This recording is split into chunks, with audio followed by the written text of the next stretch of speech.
اگر اس طریقے سے حفظ کیا جائے تو انشاءاللہ 2 سال یا 1 سال کے اندر بھی جتنی زیادہ محنت کی جائے گی تو قرآن مجید انتہائی زیادہ مضبوط ہو جائے گا۔ ان حضرات کے نزدیک مشہور یہ ہے کہ جب آپ کوئی آیت 20 مرتبہ پڑھتے ہیں تو وہ آیت آپ کے دماغ کے اگلے حصے میں محفوظ ہو جاتی ہے۔ ان کے ہاں یہ مشہور ہے اذا حفظت فخمس، کہ جب آپ نے کوئی آیت یاد کر لی تو اب اس کو فخمس کرو۔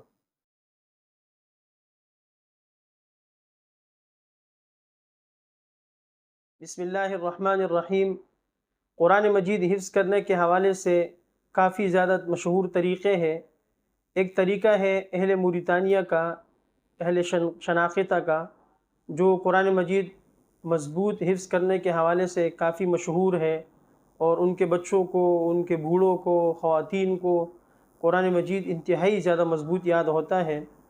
آج کل ویسے بھی عموماً جو قرآن مجید حفظ کرنے والے بھائی ہے، بچے ہیں، وہ 3 سال کم از کم قرآن مجید حفظ کرنے میں لگاتے ہیں۔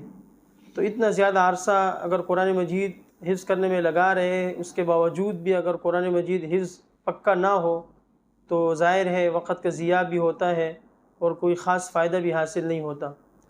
تو جو آج کا طریقہ ہے اہل موریتانیہ کا، اگر اس طریقے سے حفظ کیا جائے تو انشاءاللہ 2 سال یا 1 سال کے اندر بھی جتنی زیادہ محنت کی جائے گی تو قرآن مجید انتہائی زیادہ مضبوط ہو جائے گا۔ وہ طریقہ کیا ہے؟ طریقہ یہ ہے کہ ان کے ہاں یہ مشہور ہے اذا حفظت فخمس، کہ جب آپ نے کوئی آیت یاد کر لی تو اب اس کو فخمس کرو۔ اب فخمس کا مطلب یہ ہے کہ اس آیت کو کم از کم 500 مرتبہ پڑھنا ہے، اور سب سے کم عدد جو ان کے ہاں ہے، یعنی اگر 500 آپ نہیں پڑھ سکتے ہیں تو کم از کم اس آیت کو آپ نے 500 مرتبہ پڑھنا ہوگا، اور یہ سب سے کم رقم ہے ان کے ہاں آیت کی تکرار کا۔ اور ان کے ہاں یہ مشہور ہے کہ معلم اس وقت تک معلم نہیں بن سکتا جب تک کہ وہ اپنے شیخ کو 50 مرتبہ قرآن مجید سنا نہ لے زبانی۔ اسی طرح ان کے ہاں قاری صاحب اس کو کہا جاتا ہے کہ جو کم از کم اپنے شیخ کو 300 مرتبہ قرآن مجید سنا لے تب وہ جا کے قاری صاحب بنتا ہے۔ تو جب بھی آپ کوئی ایک آیت یاد کریں تو ان کے طریقے کے مطابق اس آیت کو 50 مرتبہ آپ نے پڑھنا ہے۔ اب اس کا فائدہ کیا ہے؟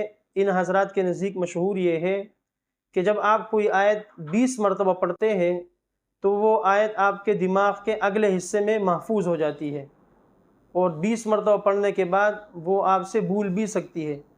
لیکن جب آپ اس آیت کو 20 سے زیادہ یعنی 30 مرتبہ پڑھیں گے تو وہ آیت آپ کے دماغ کے درمیانی حصے میں پہنچ جاتی ہے، اور اس کے بھی بھولنے کا امکان ہوتا ہے۔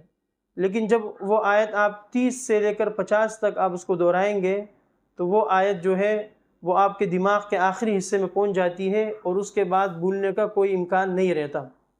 اب یہاں کافی سارے بھائی پریشان ہوں گے کہ ایک آیت کو 50 مرتبہ پڑھنے میں کافی زیادہ وقت لگے گا، تو بھائیوں سے گزارش ہے کہ اگر آپ چاہتے ہیں کہ آپ کا حفظ انتہائی اعلیٰ اور مضبوط ہو تو آپ کو یہ طریقہ اختیار کرنا پڑے گا۔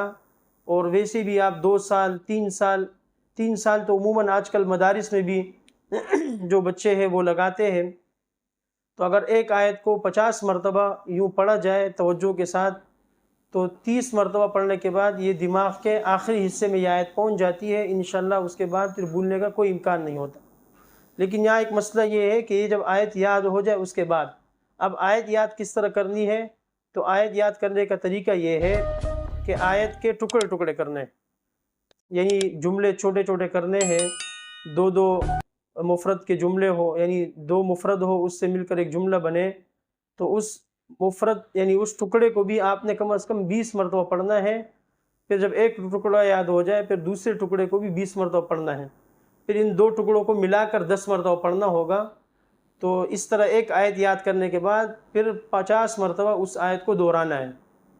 اور اس میں آپ یوں بھی کر سکتے ہیں، اگر آپ کوئی مشہور لہجہ سیکھنا چاہتے ہیں تو کوئی مشہور قاری صاحب ہو جو لہجہ آپ کو پسند ہے اس کا لہجہ سنے بھی، تو ساتھ میں آیت کا تکرار بھی ہو جائے گا اور آپ کا لہجہ بھی اچھا ہو جائے گا۔ تو یہ اہل موریتانیہ کے نزدیک بہترین طریقہ ہے، اور آپ حضرات کو معلوم ہوگا، آپ انٹرنیٹ پر سرچ کریں تو جو افریقہ کے یہ موریتانیہ کے لوگ ہیں ان کا حفظ انتہائی مضبوط اور اعلیٰ ہے۔ تو طریقہ یہی ہے. تو ٹائم ویسی بھی بچے لگاتے ہیں 2 سال 3 سال. تو جو قراء حضرات ہیں وہ اگر اپنے بچے کو اس طریقے پر لے آئیں تو انشاءاللہ وقت بھی ضائع نہیں ہوگا اور قرآن مجید انتہائی زیادہ مضبوط اور اعلیٰ بن جائے گا. وآخر دعوانا ان الحمد للہ رب العالمین.